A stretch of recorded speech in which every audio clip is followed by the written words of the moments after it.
Welcome to the Non Negotiable Living podcast, where we're building lives by design by creating non negotiable habits around fitness, family, faith, and financial freedom. Welcome back to Non Negotiable Living. I'm Ashley, and today we're tackling a topic that so many people get caught up in, and it's the idea of spot reduction of fat. So if you've ever been told that you could do crunches to get rid of the belly fat or thigh exercises to slim down your legs, you're not alone, but let me tell you right now that spot reduction is a myth. So today we're going to dive into the science behind fat loss, why it happens all over your body and not just one area, and how to actually achieve fat loss in a sustainable, healthy way. We're going to break down the role of calorie deficits, movement, and some important points to keep in mind as you work towards your goals. So let's get into it. So first off, what is spot reduction? Spot reduction is the idea that you can target fat loss in a specific area of your body by working out those areas. For example, people think doing sit-ups are going to melt away belly fat, or squats are going to get rid of that thigh fat. Now, unfortunately, that's not how fat loss works. So your body doesn't burn fat in the areas you're exercising. It pulls from fat stores throughout your entire body. So when you're in a calorie deficit, your body decides where to pull fat from, and that decision is based on your genetics, your hormones, overall body composition, not the specific muscles you're working. So think about those late night infomercials promising a flat stomach if you use that little electronic belt ab machine. So these marketing tactics prey on the hope of spot reduction, but the science just doesn't back it up. So let's talk about how fat loss works. To understand why spot reduction doesn't work, let's talk about how fat loss actually happens. When you're in a calorie deficit, meaning that you're burning more calories than you're consuming, your body uses stored fat as energy to make up the difference. And fat is essentially stored energy. So when your body needs extra fuel, it breaks down fat molecules into usable energy. But here's the kicker. Your body doesn't pull fat from just one spot, like it's withdrawing money from a shared bank account. It takes from multiple areas based on its own internal systems.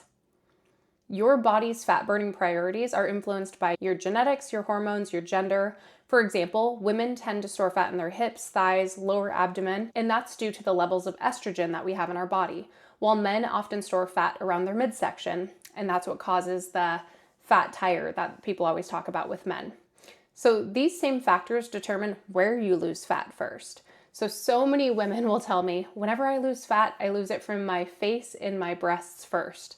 Well, it may feel that way because that's where we really notice fat reduction, but truly, you're losing fat all over your body if you're losing significant amounts of weight. Since fat loss is systematical and not local, you might notice that certain areas hold on to fat longer than others. When we talk about women holding fat in their lower belly areas, a lot of times this is due to estrogen. This is due to our body's natural desire to protect our ovaries and our uterus and our reproductive organs. So if your body's holding on to fat longer in some areas than others, it doesn't mean you're doing something wrong. It's just how your body operates. So in order to achieve fat loss, we have to focus on the right things. So a calorie deficit is the foundation of fat loss. The most important factor in fat loss is creating a calorie deficit. And this means consuming fewer calories than your body burns through daily activities, exercise, and basic metabolic functions. So without a calorie deficit, no amount of exercise will lead to fat loss. And that's why it's imperative that we're not trying to just use exercise as a fat burning method. We can't out-work out a bad diet. So the role of movement is key, but a calorie deficit overall is most important. Exercise is a great tool for fat loss, not because it targets specific areas, but because it increases the number of calories you burn. So strength training in particular helps you preserve muscle mass while losing fat, which is key for maintaining a healthy metabolism. So the reason we focus on strength training is to build up our metabolism so we naturally burn fat more effectively. If we don't build up our muscle mass and we just lose weight for the sake of losing weight, then we risk tanking our metabolism because we're not going to have the fat burning abilities because of the muscle mass that we have on our body. So strength training builds muscle and boosts metabolism. Cardio burns calories, but more importantly, it improves heart health. Now, the next thing we're going to talk about is walking and why it's so imperative to trying to create that calorie deficit. So if you were to walk anywhere between 7,000 and 10,000 steps a day, you're going to burn an extra 300 to 400 calories a day. That makes it so that your calorie deficit created by lowering your food intake does not have to be as drastic in order for you to achieve your fat loss goals. So by decreasing our calories, 200 to 300 calories a day, not something crazy, not 500 calories, not being on a 1,200 calorie a day diet, that shouldn't be the approach. Our macros should be somewhere around 16 to 1,800 a day in a calorie deficit. And then we should be burning extra calories by walking. The reason walking is so important is because it allows you to burn a large number of calories without making yourself more hungry. So it helps you stay in a calorie deficit more effectively. But we have to be patient and consistent. Fat loss doesn't happen overnight, and it doesn't always happen evenly across your body. The key is to stay consistent with your calorie deficit, your exercise routine, and your healthy habits. And over time, your body will let go of fat in those stubborn areas. But for some people, if you know that you have a trouble area, which is where you put on fat first and you lose it last, it's still going to take that extra amount of time to get that fat gone.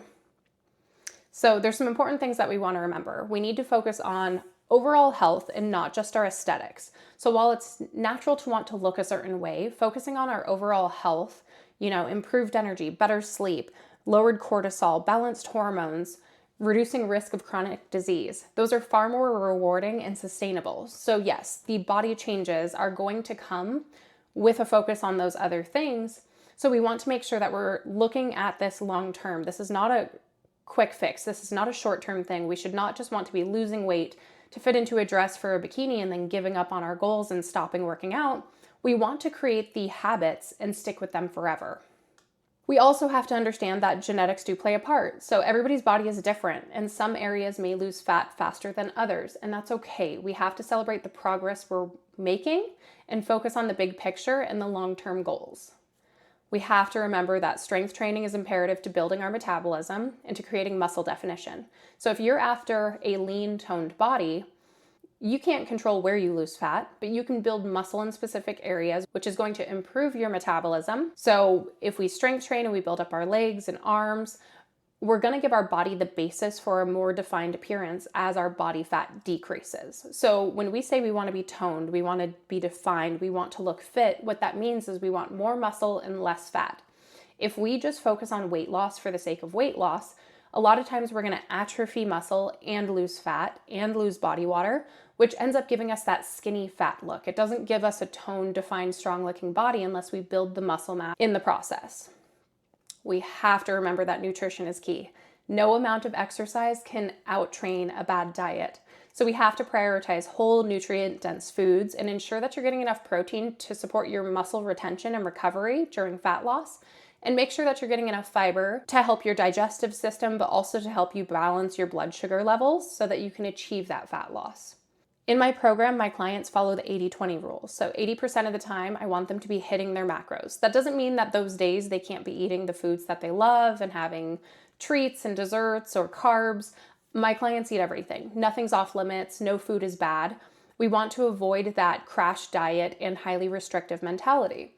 Fast weight loss often leads to muscle loss and unsustainable results. So we want to aim for slow, steady fat loss of a 0.5 pound to 1 pound a week for best long-term success. And that can come from hitting the 80-20 rule with our macros. So 8 out of every 10 days, you're hitting your calorie goal or staying below it and hitting your protein goal. Those other 2 days out of every 10, you can eat whatever you want. You don't have to track. You just have to be reasonable, obviously. But please remember, if you're going on a fat loss journey and your goal is to slim down your thighs, you're going to have to lose body fat all over your whole body.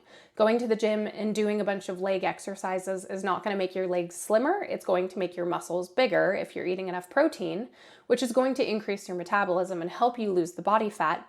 But please know that no exercise on any part of your body is going to get you the slimming effect you're after if you think that spot reduction is a thing. It is not. So please remember, spot reduction is a myth, but fat loss isn't. So by focusing on a calorie deficit, staying active, and being consistent, you can achieve your goals in a sustainable and healthy way. But please remember, it's about progress, not perfection. If you do this thing for a month and you say, well, my thighs haven't gotten slimmer, I'm going to give up, then you're never going to get there. So please celebrate every small win, whether it's feeling stronger, having better energy levels, sticking with your routine, sleeping better, having more balanced hormones, better digestion, those are all wins. So fat loss is a journey, and every step you take is one step closer to that goal. But if you're only hyper-focused on one specific area and one specific thing, you're never going to get to where you want to be. Thank you for tuning in to Non Negotiable Living. If this episode helped clear up some myths about fat loss and gave you some insights, I'd love to hear about it. I'd love for you to share with some friends who might need to hear this also. So please keep inspiring each other to live healthier, happier lives. And until next time, stay focused, stay consistent, and remember, your body is capable of amazing things. You just have to stick with it long enough to see the results. But you guys got this.